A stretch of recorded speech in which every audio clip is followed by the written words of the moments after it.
महाराज, रियासत के समाचार अच्छे हैं। प्रजा में चारों तरफ आपके नाम का जय जयकार हो रहा है। जिस मुल्क की प्रजा खुश होती वहाँ का सेंसर इसको होता है। प्रजा की सारी खुशियाँ सेंसर पर डिपेंड किया करती हैं, इसलिए महकमे सेक्शन दे रहा ऑलवेज हमारी गरीब की देखभाल करते रहो और उनके दुख में अपना हाथ बटाते रहो, ये मेरा फर्ज है। और साथ ही हमारे देश के अंदर कोई हिंदुस्तानी फिक्स नहीं आना चाहिए। मैं हिंदुस्तानियों पर भरोसे नहीं करता हूँ। हिंदुस्तानी कुछ लोग ऐसे होते हैं कि जिस पत्तल में खाते उसमें सुराग करने की कोशिश किया करते हैं, इसलिए मैं उन लोगों पर विश्वास नहीं करता हूँ। और हमारे यहाँ कोई गरीब व्यक्ति में है और परेशानी में है तो उसकी परेशानियों को जरूर दूर किया जाए, वो मायूस लौटने ना पाए।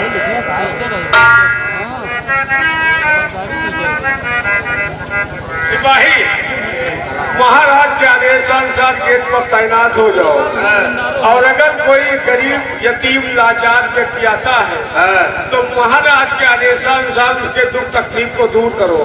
और दूसरी बात, अगर कोई हिंदुस्तानी अपने अंडमान देश में आने की कोशिश करता है तो शराब घोर को सीमा पर शूट कर दो। तुरंत देर नहीं लग जाओ गेट पर तो है करने से।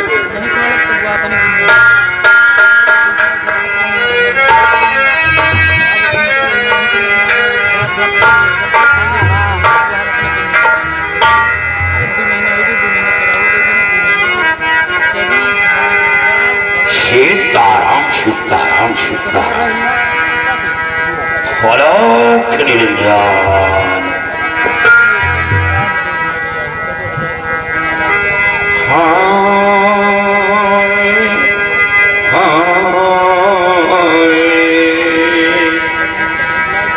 और सारी दुनिया का तमाशा, सारी दुनिया का तमाशा एक दिखावे पंचा, सारी दुनिया का तमाशा एक दिखावे पंचा, सारी दुनिया का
treating विश्व most welcome।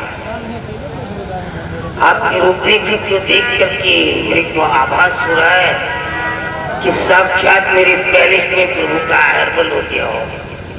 प्लीज आप कहाँ रहते हैं और किन कारणों से हमारे महल में पधारे हैं, कृपया सारा वृत्तांत बताइए। महाराज, मेरा आत्मा कहाँ सो रहा है?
तो मेरा जन्म स्थान हिंदुस्तान है।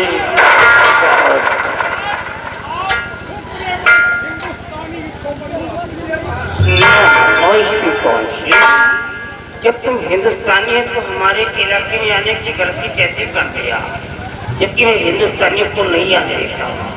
महाराज, मैं तो भगवान का परम भक्त हूँ। हमें दुनियावी परंपरा से क्या लेना देना है? देखिए, मैं तुम्हारा इंटरव्यू लूंगा। अगर तुम अपने इम्तिहान में सफलता प्राप्त कर ली तो तुम्हें हमारे देश के अंदर सम्मान मिलेगा, अन्यथा तुम दंडित किए जाओगे। बेशक हुजूर, आप मेरी परीक्षा लें। आप हमारी हस्तरेखा और मस्तिष्क रेखा को देख करके बताइए कि आगे चल करके मेरे फ्यूचर में क्या होना है।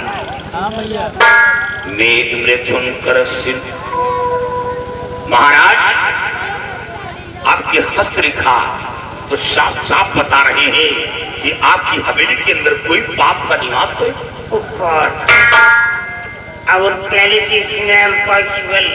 No. वो पाप अपना घर बना रखा है। मैंने आज तक किसी गरीब को परेशान नहीं किया, तो हमारे में भी पाप का निवास कैसे? आप ये बताइए इसके निवारण कैसे होगा, आप ये बताइए। अगर इस बात से, इस ग्रह से बचना चाहते हैं, हाँ, तो आप हवन करवाएंगे। I know this knowledge. ये हवन क्या होती है? वर्शिप। ठीक है, हम सारी लाभार्थियों को एकत्रित करवा दूंगा, बट हमारे महल के जो चिन्ह है वो निकल जाना चाहिए। बिल्कुल, हवन करने से आपकी हवेली के अंदर जो पाप का निवास है उससे आप मुक्ति पा जाएंगे। हेलो, हमारी बेटी अपने पैलेस में प्रभु के दर्शनार्थ हेतु धन्य हो जाएगी। ले जाओ वहीं पे, यहाँ हमारी बेटी वहीं पहुँचाओ और हमारी बेटी इनके दर्शन करेगी और साथ ही वहीं पे इनके भोजन की व्यवस्था भी कर दो, ताकि ऐसे भोजन की व्यवस्था करो कि इंडिया जाने के बाद हमारी बुलाना न करे, हमारी प्रशंसा करे, भाव दिला दो कि ऑनवान नहीं इसके अंदर ऐसा भोजन नसीब हुआ है। और आप कितने दिन तक मेरे यहाँ रहना चाहते हैं बेशक रह सकते हैं। बड़ी बड़ी बिल्डिंग हॉल गार्डन वापस कर सकते हैं, किसी की कोई परमिशन की आवश्यकता नहीं है। I promise to you my god. Okay, now we go to any please.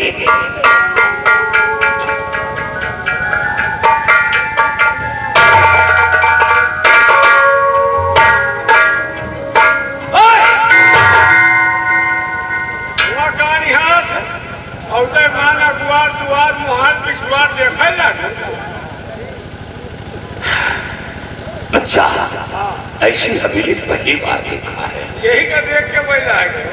अब तो ऊपर वाला सामान देखो, अंदर वाला देखो। अंदर चलिए, एक से एक आइटम दिखाऊंगा, कभी देखे नहीं हो। बेटा हाँ हिंदुस्तानी में हाँ, जब इतनी दूर से आया हूँ तो अंदर से बाहर तक का निरीक्षण तो जरूर करूंगा। ये बताओ भोजन वेजिटेरियन या नॉन वेजिटेरियन? बेटा मैं शाकाहारी हूँ, मांसाहारी हूँ। शाकाहारी। चले जाओ हैदरगंज, 200 बोकरा के मूड़ी ले आओ। क्या होगा? भूंजा जाए, एक कटोरवा सुरवा तो पियो, एक हम शुरू नहीं, हम शाकाहारी हैं। शाकाहारी? हाँ नहीं। उजरवा ये क्या है? ठंडी मार्च के मिलत कहा इसे तो 6 को मिल जाए। ये है क्या? अंडा। ऐसा भोजन नहीं खाएंगे। तो फिर का तो ही खाई हो? खिचड़ी खिचड़ी खिचड़ी खिचड़ी? हाँ हाँ हाँ वो तो चलेगा। अरे यहाँ खिचड़ी कहा जी, हम यहाँ फोटो ही कहा भोजन तो बेटा नाम मत लो, जी मचल जाता है। तुम लोग खाते पीते हो, तुम्हारे मुंह लगा है। हम तो वही का नाश्ता ही करिए। आओ भोजन की व्यवस्था करते हैं। शेखदारा, शेखदारा, शेखदारा।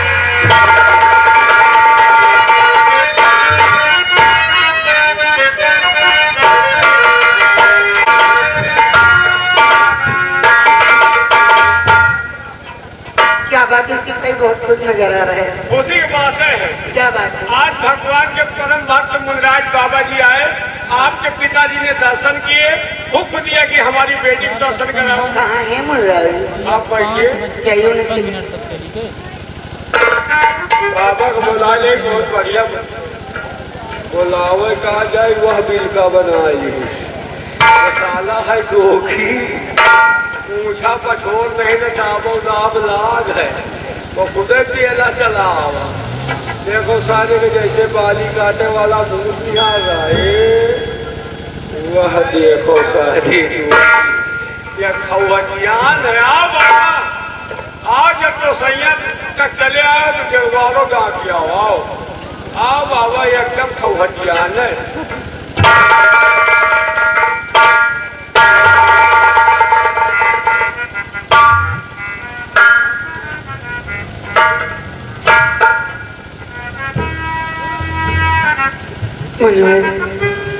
ये क्या देख रही हूँ? हमने आपसे आशीर्वाद की कामना की, आपने आशीर्वाद दे देकर आंखों में आंसू। बात क्या है? हाँ बेटी, मेरे आंखों में आंसू क्यों आ गए मुनिवर? बेटी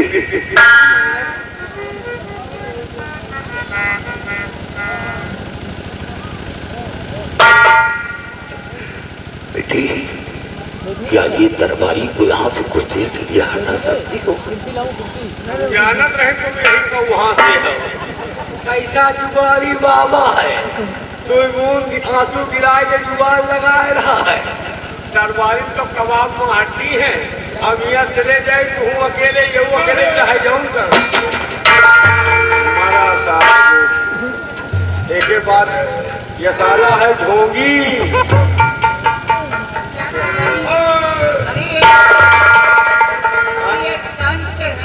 संत नहीं, अब केवल लंठा है। मनमा राम बगल में छुरी, मौका पावे काटे मूरी। अरे दियो राजकुमारी हमका भेजो, हमका साथे रख के रहो, धोखा हो सकत है। अगर कोनो बात हो गई तो महाराज को मैं क्या जवाब दूंगा?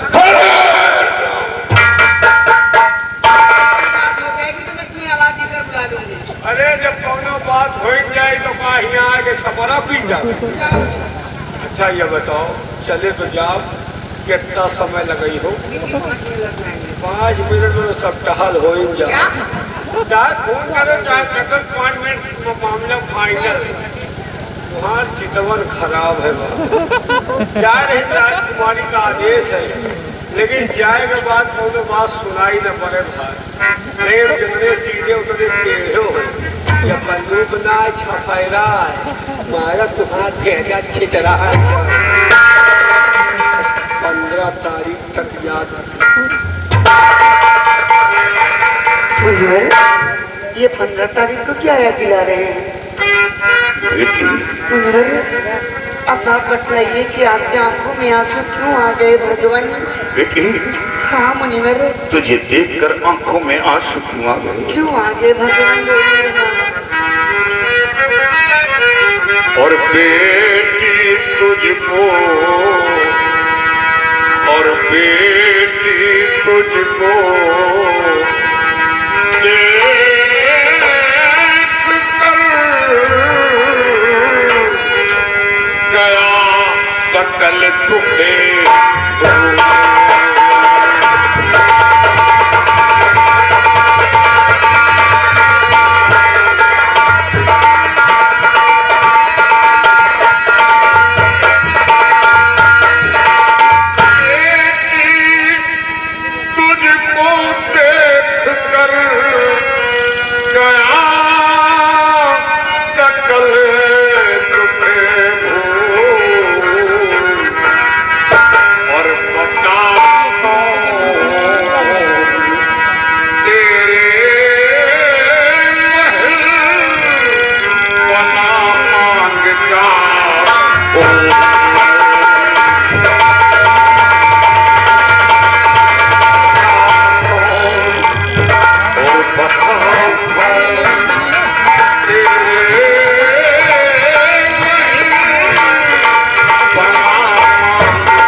जब हमारी शादी ही नहीं हुई है तो मेरे मांग का सिंदूर कौन हो सकता है?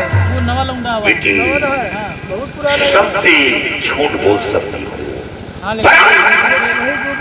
संत से नहीं। तुम जो कर रही हो, जो करके दिखाया है, हमें पूर्ण रूप से ज्ञान है। बेटी, तुमने प्यार किया है, मोहब्बत की है, हमें बेहद खुशी है। सिर्फ तेरे मांग के सिंदूर को, तेरे पति को, तेरे शौहर को अपनी आंखों से देखना चाहता हूं कि वो कैसा है। क्या मुनिवर, आप मेरे शौहर को देखना चाहते हैं? ठीक है मुनिवर, मैं उन्हें शीघ्र ही लेकर आती हूँ, लेकिन एक विनती है आपसे मुनिवर। बोलो पुत्री। इस भेद को भेद ही रहने देना, किसी के कानों कान खबर न होने पाए। नहीं पुत्री, ये किसी को नहीं मालूम पड़ेगा। ठीक है, मैं शीघ्र ही उन्हें लेकर आती हूँ। जाओ बेटी, मैं तेरे आने की प्रतीक्षा कर रहा हूँ। जाओ।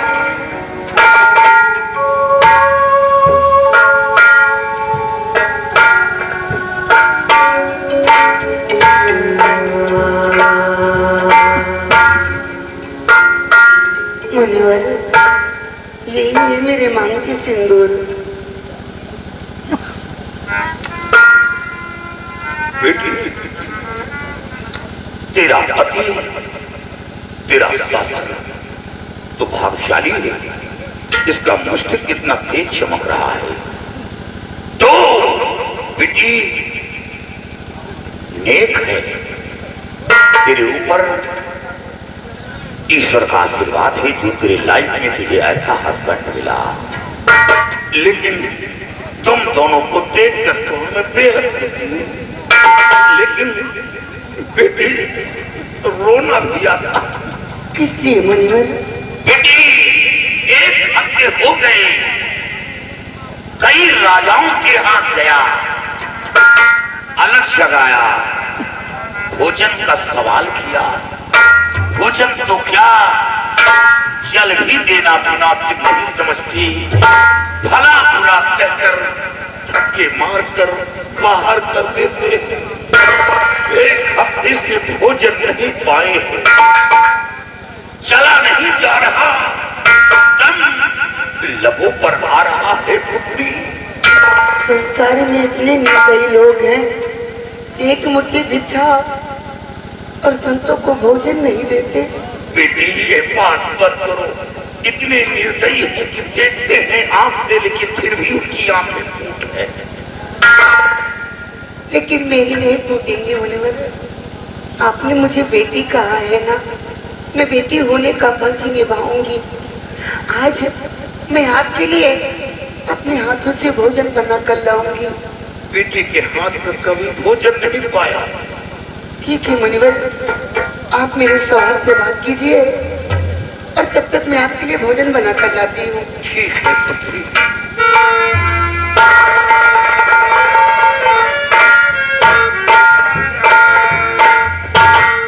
मुनिराज, मुझे देखकर आपकी आंखों में आंसू क्यों आ गया मुनिराज? क्या बात है मुनिराज? बेटा, तुझे देखकर मेरी आंखों में आंसू क्यों आ गए? क्यों आ गए मुनिराज? जैसे तू मेरे सामने आया, हमें ऐसा लगा कि मेरा बेटा मेरी नजरों के सामने खड़ा है। बिल्कुल हूबहू तेरे ही जैसा एक मेरे पास औलाद था। बेटा, बहुत दिन बाद तुझे देखकर आंखों में आंसू आए। हिंदुस्तान से अंडमान देश में आकर तुझे देखकर बेटे की याद आ गई और आंखों में आंसू आ गए। बेटे, मुनिराज, यानी आप हिंदुस्तान के रहने वाले हैं? हाँ बेटा, मैं हिंदुस्तानी हूँ। मुनिराज, अगर आप हिंदुस्तान के रहने वाले हैं तो क्या चंदनगर की चंद्रमण को आप जानते हैं? बेटा, चंद्रमण को तू कैसे जानता है? मुनिराज, वो हमारे पिताजी। क्या तेरे पिताजी? हाँ मुनिराज, अगर आप जानते हैं तो बतलाइए किस हाल में है और आपके बेटे का क्या नाम है, मैं जानना। बेटा, मेरे बेटे का नाम जानकर क्या करेगा, क्योंकि अब वो दुनिया में जिंदा नहीं है। वो हमेशा हमेशा के लिए इस दुनिया से रुखसत हो गया। और महाराज, चंद्रमणि का हाल तो हमें मालूम है।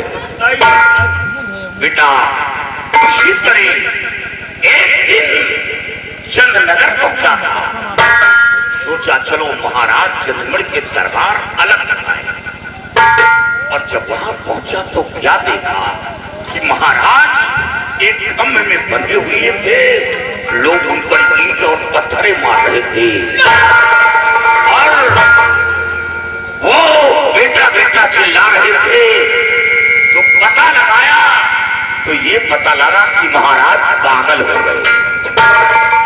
और वहां का मंत्री अभय प्रताप सिंह वो स्वयं महाराज बन बैठा है। ये सब नजारा तो अपनी आंखों से देख कर आया। देखिए मुनिराज,